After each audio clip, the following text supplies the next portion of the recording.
The Coalition for Electoral Reforms has demanded that the sanctity and credibility of Nigeria's elections must be number one. They are resisting the planned attempt by the 9th National Assembly led by Ahmed Lawan and Honorable Femi Gbajabiamila to pass the Electoral Amendment Act 2020 this July 2021, which doesn't include electronic transmission of results from polling centers to a dedicated server, and which puts a cap on the cost of nomination forms from political parties, among others. Also, the diaspora community that are eager to participate in the ongoing voter registration process are cut out because their phone numbers do not allow them continue the online registration process abroad. And joining me now on the news to discuss this is a Nigerian in diaspora, Dr. Iyore James. Good to have you, Dr. James. Thank you very much for having me. This bill has been generating controversy, even on social media. Nigerians are reacting to it.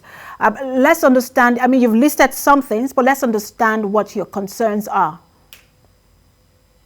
Absolutely. Thanks for the opportunity. So there is no doubt that our electoral process can be improved. 22 years after return to democratic rule, Nigeria is yet to fully mature in its democratic processes. And I believe this is what has led to worsening infrastructure and economy in most part of the country, worsening intercommunal violence, as well as banditry, kidnapping, terrorism, and groups even looking to break away from the country. Democratic principles not only allow citizens to elect their public officials, but also provide the mechanisms to ensure that those entrusted with public resources are held accountable. In this day and age, INEC has the ability to securely conduct electronic voting and transmit the result electronically. This ability gives transparency to our election process and will enhance voter participation. There has been a continuous decline in voter turnout from 57% in 1999 to 27% in 2019, raising alarm on the future of Nigeria's democracy. Voter turnout is in single digits in some states and local elections. Therefore, it makes no sense that our legislative arm of government would make laws that continue to suppress voter participation. The prohibition of transfer of results electronically means that major loopholes for manipulation of results will remain unchecked. It puts the lives of INEC officials at risk and delays the collation of results. I agree that paper ballots should continue to be collated, but this should be done along with electronic transmission of results to ensure a transparency in our process and really enhance people, make people come out to vote. To consolidate democracy in Nigeria, the Buhari administration, the 9th National Assembly must prioritize reforms to remove barriers to voting. Dr. James, if I may jump in quickly, we understand that without electronic voting, Nigerians in diaspora cannot be part of the process because you need to be present to vote. And we also know that right now you're having challenges with the voter registration exercise because of the phone number. So talk to us about that. Well, I think that yes, that is the challenge. I can understand that challenge.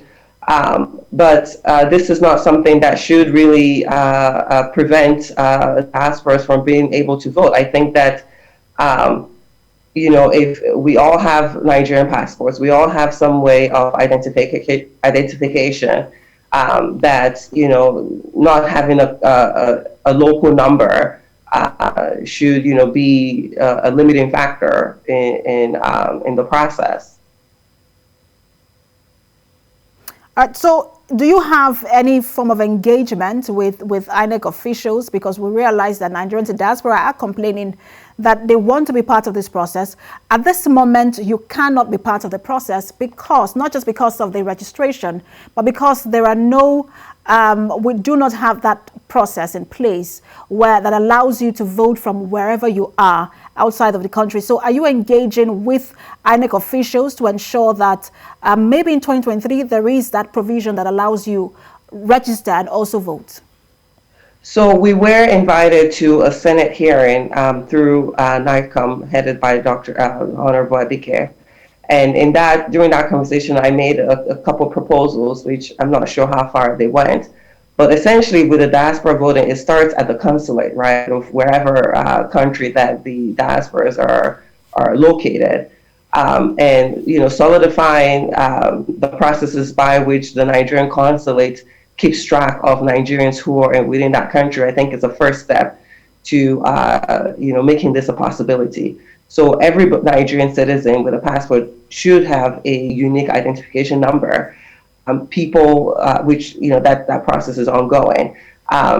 People can request ballots from their consulate and be able to mail those ballots or electronically transfer those ballots to a secure INEC portal that Diaspora, that can be counted towards elections. So, but I think that these are things that the National Assembly, INEC, really should be considering in terms of thinking of making diaspora voting a possibility. But I think that the first step really is ensuring that the electronic voting is possible even for Nigerians who are in Nigeria. Because if we're not able to figure that part out, then what is the benefit of taking this outside of the nation?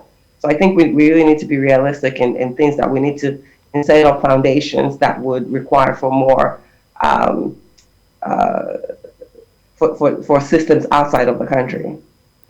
All right. We know that this bill is generating controversy. I mean, the one that we have, on social media, even members of the House, the National Assembly, are also confused about what has been leaked. But let's see how it plays out in the next 2 weeks when the bill will be probably passed. Thank you so much for talking to us, Dr. Iyore James. Thank you very much for having me.